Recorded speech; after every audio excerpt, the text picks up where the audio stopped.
Good evening. Today's reading is from Luke 9. When Jesus had called the 12 together, he gave them power and authority to drive out all demons and to cure diseases, and he sent them out to preach the kingdom of God and to heal the sick. He told them, "Take nothing for the journey, no staff, no bag, no bread, no money, no extra tunic. Whatever house you enter, stay there until you leave that town.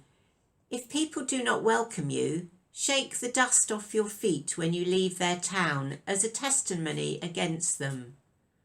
So they set out and went from village to village, preaching the gospel and healing people everywhere.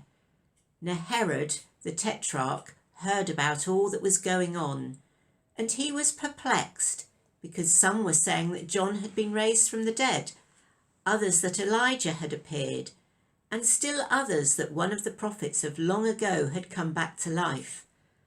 But Herod said, "I beheaded John. Who then is this I hear such things about?"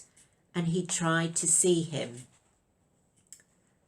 When the apostles returned, they reported to Jesus what they'd done.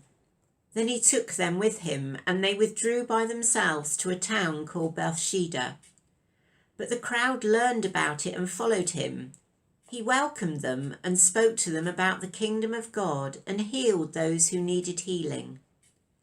Late in the afternoon, the 12 came to him and said, "Send the crowd away so they can go to the surrounding villages and countryside and find food and lodging, because we're in such a remote place here."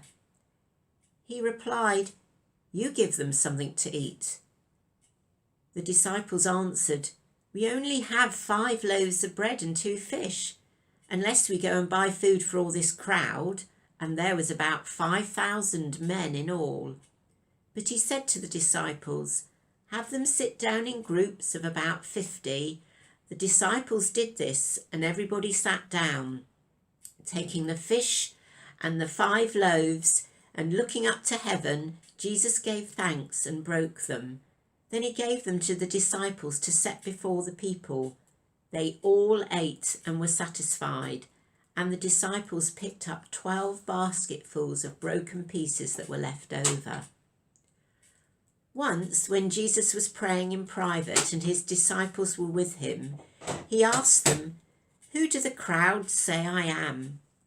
They replied, "Some say John the Baptist, other Elijah, and still others that one of the prophets of long ago has come back to life."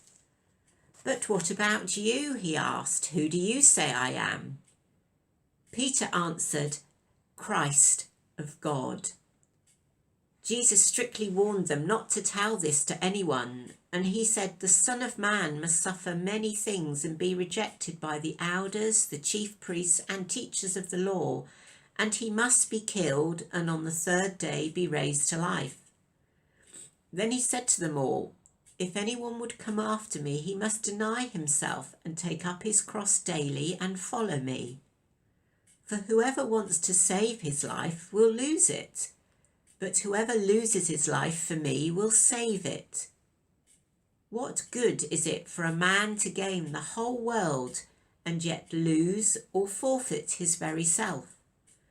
If anyone is ashamed of me and my words, the Son of Man will be ashamed of him when he comes in glory, and in the glory of the Father and of the holy angels.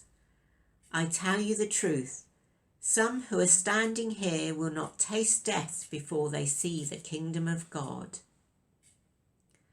About 8 days after Jesus said this, he took Peter, John and James with him and went up to a mountain to pray. As he was praying, the appearance of his face changed, and his clothes became as bright as a flash of lightning. 2 men, Moses and Elijah, appeared in glorious splendor, talking with Jesus. They spoke about his departure, which he was about to bring to fulfillment at Jerusalem. Peter and his companions were very sleepy, but when they became fully awake, they saw this glory and the 2 men standing with him. As the men were leaving Jesus, Peter said to him, "Master, it is good for us to be here. Let us put up 3 shelters, one for you, one for Moses, and one for Elijah." But he did not know what he was saying. While he was speaking, a cloud appeared and enveloped them, and they were afraid as they entered the cloud. A voice came from the cloud saying, "This is my son whom I have chosen. Listen to him." When the voice had spoken, they found that Jesus was alone. The disciples kept this to themselves and told no one at the time what they had seen.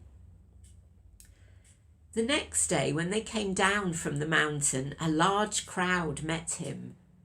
A man in the crowd called out, "Teacher, I beg you to look at my son, for he is my only child.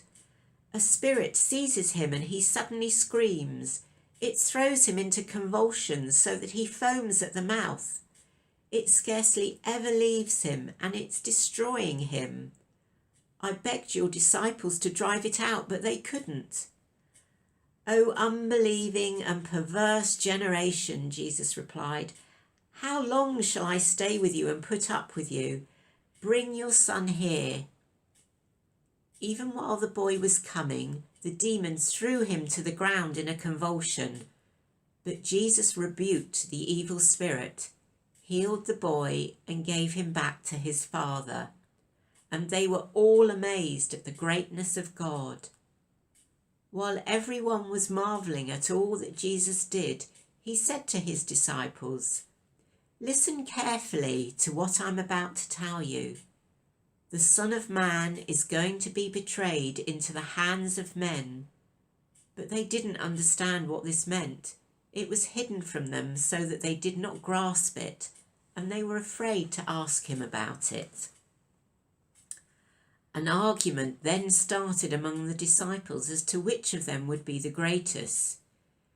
Jesus, knowing their thoughts, took a little child and had him stand beside him. Then he said to them, "Whoever welcomes this little child in my name welcomes me, and whoever welcomes me welcomes the one who sent me.